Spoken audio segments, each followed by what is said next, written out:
It's wonderful to see all of you guys, the BFA class of 2020. We are here today, the Monday before your graduation, gathered with Alonzo for a sort of celebratory gathering of you. It's wonderful to see you all. Congratulations to all of you. Thank you. Thank you. How are you feeling? Great. And scared. What are you scared of? Just what's to come. It's just so uncertain. And just trying to keep a positive mindset without letting everything else outside of what's going on inside of me distract me from getting to my next goal, because after this, life still has to go on. And I plan to keep going with it. That sounds like a good plan. Everything's uncertain on planet Earth. It's always been that way. Yeah. There's no certainty. But to keep going with your plan sounds like a great idea. You guys have questions? Like, what do you find, where do you find yourself in this moment? What kind of questions do you feel you have? Or statements.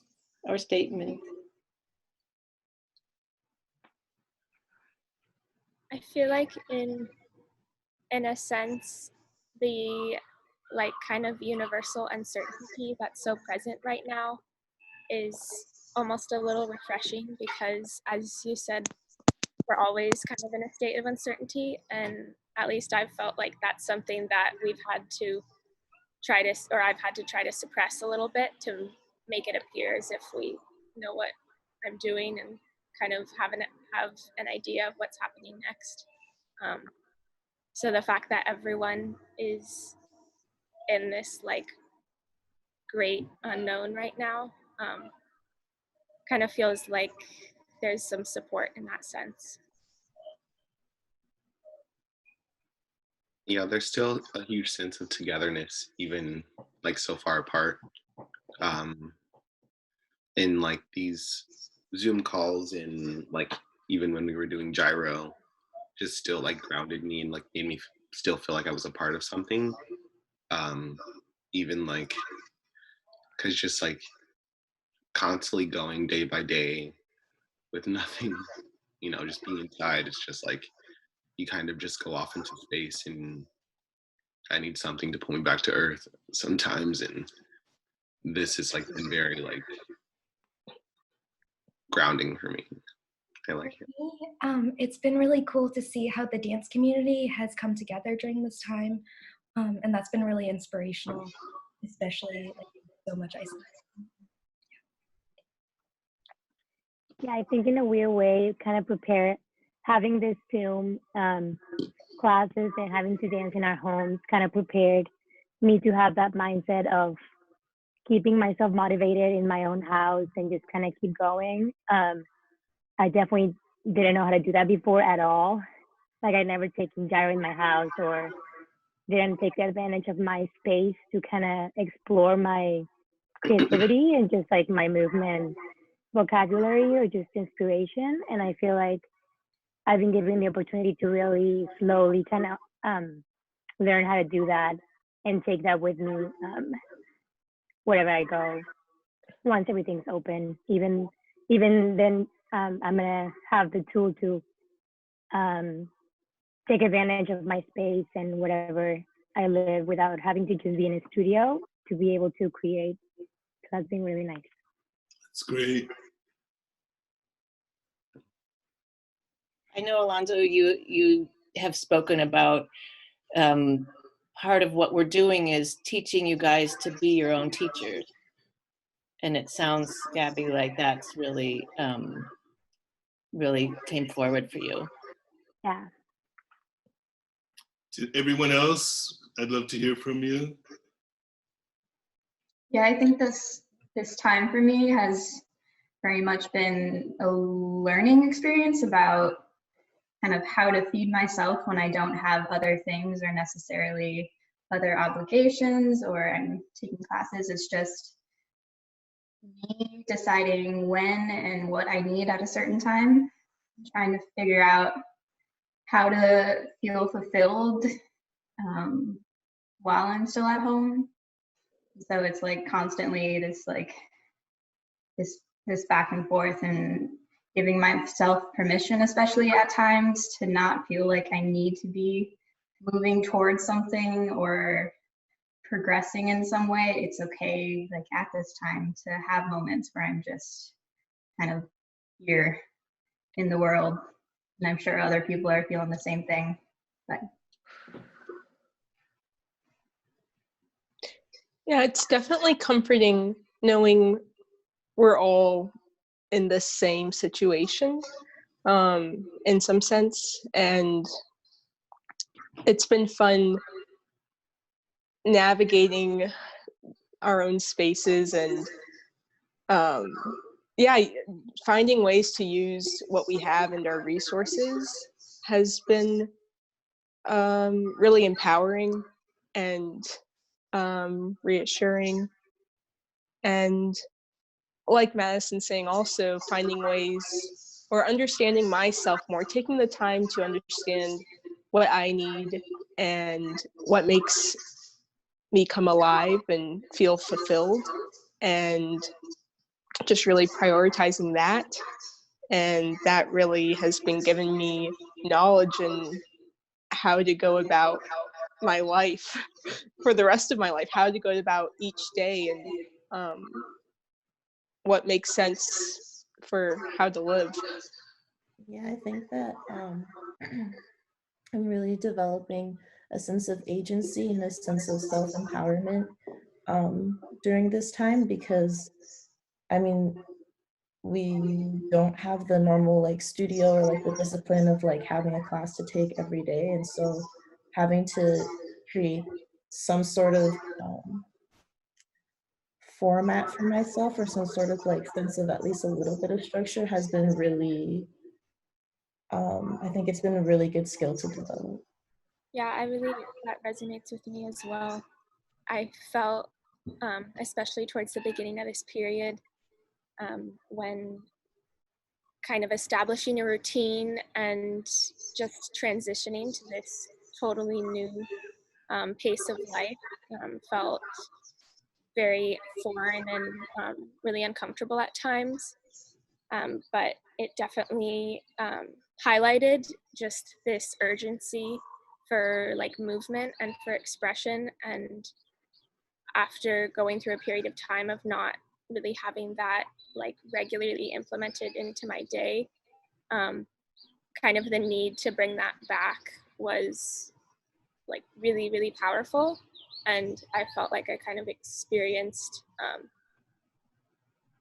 yeah, just this really extreme urgency for like movement and expression. And it's definitely been a lesson in both self-discipline and how to, as people have been saying, how to keep myself fulfilled and motivated, but also in creativity, because all of the things implemented in our schedule previously, all the like classes and wonderful opportunities we had, were, at least for me, those were my main creative outlets.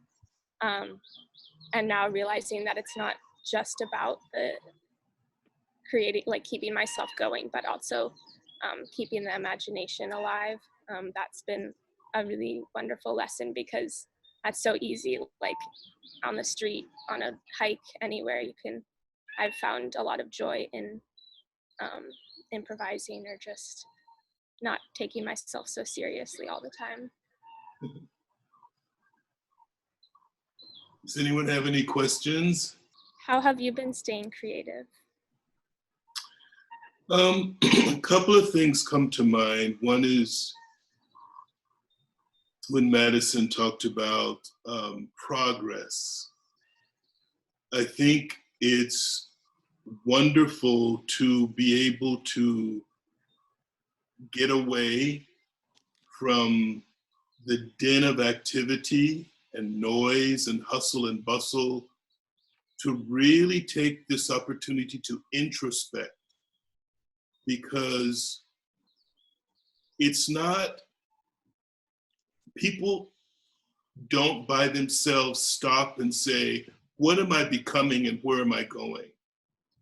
They go with the flow. And I think it's an important pause in your life to say, where am I headed? And is it okay that I'm going there? And so that inner reflection, that introspection, which can be difficult, but which is really our great teacher, is what happens in stillness is your conscience becomes louder.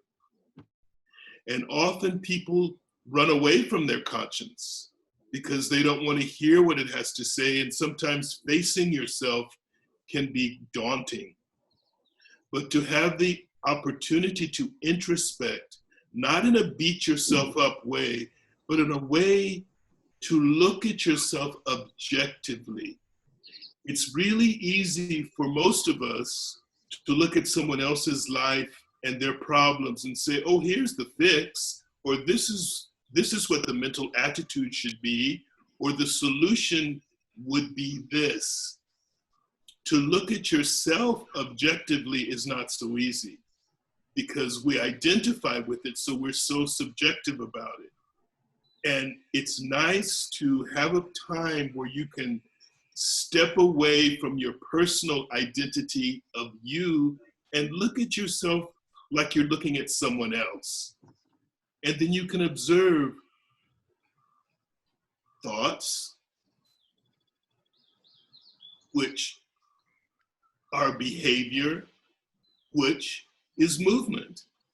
The way you think, the way that you behave is the way that you move around in the world. So it's nice to have that time to come back and say, what am I thinking?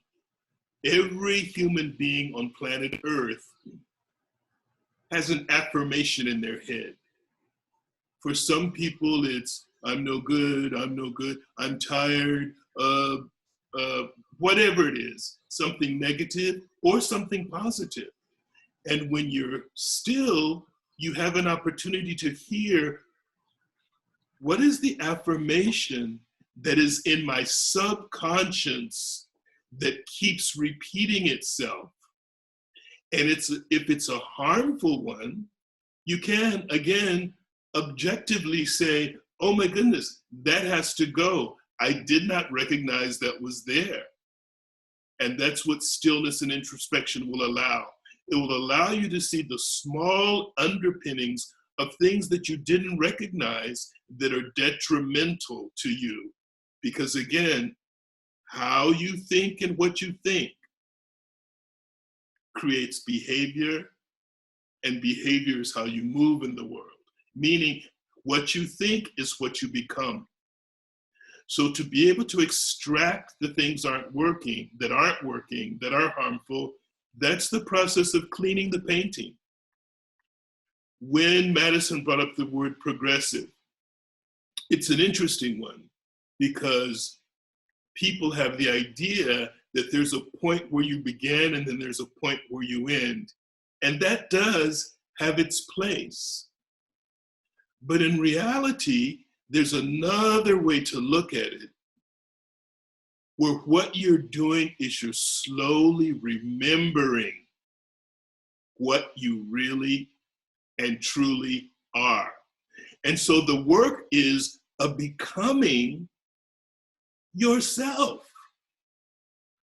And that means it was always there, but we have to improve our knowing. And so each one of you, brilliant people, have everything that you need to accomplish whatever you want. Success is put in you. But in the great game, there has to be obstacles to strengthen you, to play with you, to see if what you say you want is what you really want, because it's going to say, well, that's going to require this. Are you willing to give this? And are you willing to give this under these conditions? So it's always going to be challenged. When you decide to climb the mountain, when you decide to take the journey, you're returning to you. When the teacher is training, when life is training, it's to recover who you are. That is the bottom line. And so there's this brilliant luminosity that may be covered with doubt, that may be covered with whatever it's covered with. But that covering is just a veil or a film, and it has to be dissolved, however, through scrubbing, through concentration, through effort, through the liberation of labor, through depth of thought that brings clarity, which is light. And the discovery ultimately is always yourself. The training isn't to make you someone else. The training isn't for you to imitate or knock off someone else. The training is for you to be you. That's what the work is. And so in a sense, again, the journey is circular or it's plummeting, because perfection is there. The tools are a mind and a heart. That's what dances, that's what sings, that's what narrates, that's what writes novels, that's what creates inventions, the mind and the heart, or I should say discovers inventions. And so in real work, those are the tools, along with willpower, that are developing us as human beings. One of the beautiful things about that journey is that once you begin that internal quest, which is the real quest, people say, the last frontier is outer space. No, the frontier, the last frontier has always been inner space. That direction, I'm going a little bit off, diverting a little bit, that direction that most Western history dictates is that we have come from an inferior past, and now we're at the pinnacle of civilization, is absolute nonsense. It goes in circles and cycles, the up and down of ignorance and brilliance, of darkness and light. And the journey is always personal and individual. But I come back to the thought, when that personal journey takes on depth and you begin to feel something inside of you that is so profound, you recognize that if this weight and awe and wonder is inside of me, it has to be inside of every other human being. And so that, excuse me, and so that plummeting connects you to everybody else, because you realize if I have this shimmering inside of me, so does he and she and her and it, be it mountain, plant, rock, insect, atmosphere, Mother Earth. And then there's a sense of oneness and unity. And so from going in, you realize the interconnectedness of you with everything. And then a sympathy and a love is brought out where you don't want to do harm, because you recognize all of it as part of yourself. Isn't that beautiful? And so in the deepest thought, that circle brings us back to the oneness of all of us. How is it that someone could go to a locale and destroy, take down a mountain to exploit what's there? That can't happen if you realize that that mountain is you. How is it that someone can go into a community and and think of extracting natural resources regardless of the people who are living there? That can't happen if you recognize that those people are you. and I have to consider what is best for them and ask them to participate, because we're all connected. That is inevitably where the world has to go, because part of the horror that we're in is plain and simple ignorance, a darkness of light, and the consequence of that ignorance is selfishness and greed. Anything you look at that's inimical, anything that you look at that's inequitable, selfishness and greed, the me and my. And so that depth, that search, that depth hasn't been reached. And that is one of the beauties of art making, is that you are from the beginning looking at things, not how they appear, but what the essence of those things are in terms of meaning and reality. Not how they look, but what they are. You're looking behind the appearance to know what something is. It's a beautiful first step, because you're stepping inside to ask the big questions. And so for this world to change, for the inevitable erasure of boundaries, geographical, one day that will all go. It's inevitable, and it will be seen as one world, and borders will be eliminated, and so-called neighbors will be understood as family. Neighbors, Canada, Mexico, those are neighbors. If one of them is suffering, how can we ignore that? That is the inevitable future of oneness. And it happens through individuals changing their selfishness, their greed, and seeing oneness. It's one of the most inspiring things about the artistic path for me, is that you have to look within. After you become,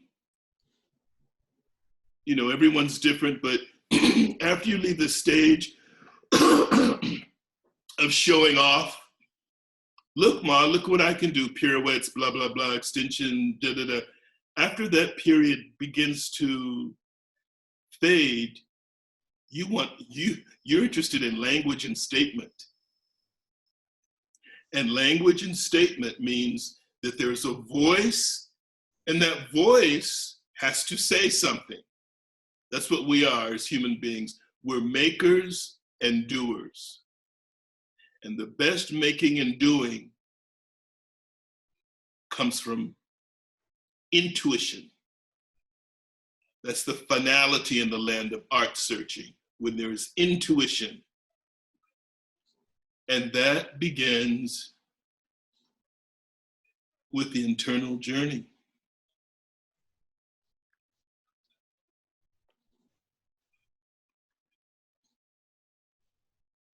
We have to say to ourselves, what am I contributing? Because it can't just be about being on planet Earth and taking. We have to help our fellows. How can I help? How can I help? By changing me. It's the first step. to removing what is lumbering, to remove what is blinding, to eradicate what is making me stuck. One of the things one of you were saying earlier, and I don't take myself so seriously, super important, super important. There's a saying, and I don't want to mess it up, but it's from a woman named Gyanamata, Gyanamata. I think you can look it up. And she says, what happens to us in life doesn't really matter.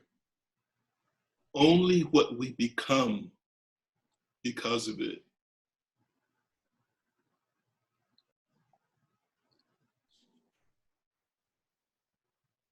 And with that in mind, often when I look at myself or when I look at students, I think, boy, one of the greatest treasures is to have enthusiasm. Because with enthusiasm, you can keep the fire lit. And the fire has to be lit. We have to burn, we have to be on fire.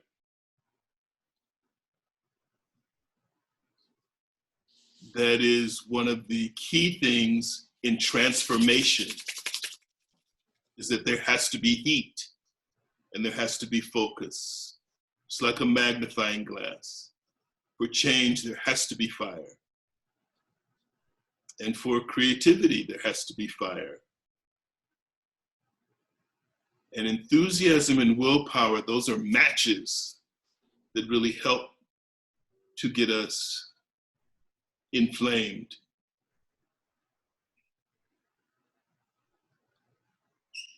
And so all of this talk is about what our real work is, regardless of what discipline we choose. It's the lens on how we can look at everything.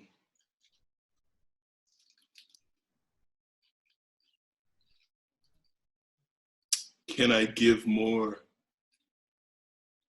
Can I be more selfless?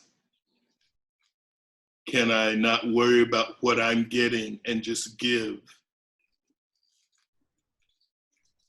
Can I not even think about good or bad and just be in it? Can I remove the thought of judgment from myself and others, just so I can get right down to it? Each of you throughout these years have been doing that, whether you recognize it or not. The last class that we had together was really beautiful. You gave so much and you were so present. It was really beautiful to be in that room of givers,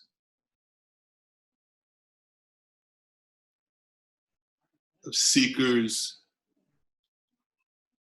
of creativity, commitment, getting yourself out of the way, of discovery, of partnership. That week was your life from here on, and also from before to here. That's it. That wonderful mix of chemistry that has awe and wonder circling around it. So I thank you for that. And I hope you stay on that road. Any other questions? And if there's not, I will say goodbye to you all and congratulations. And yay. Take care of yourselves. Thank you for all the Yes, thank knowledge you. that you share with us.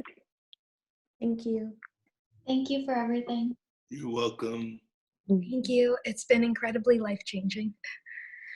Thank Hope you. to see you soon. Yeah. Sometime.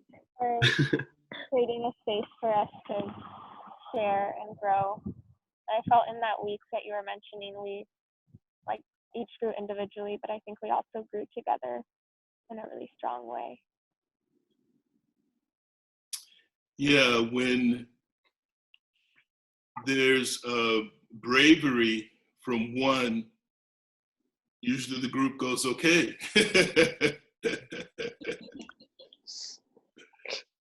If he or she can drop her veils, I can too. If he or she can take off her mask or his mask, I can too. Because wow, look how beautiful it is. Bye, you guys.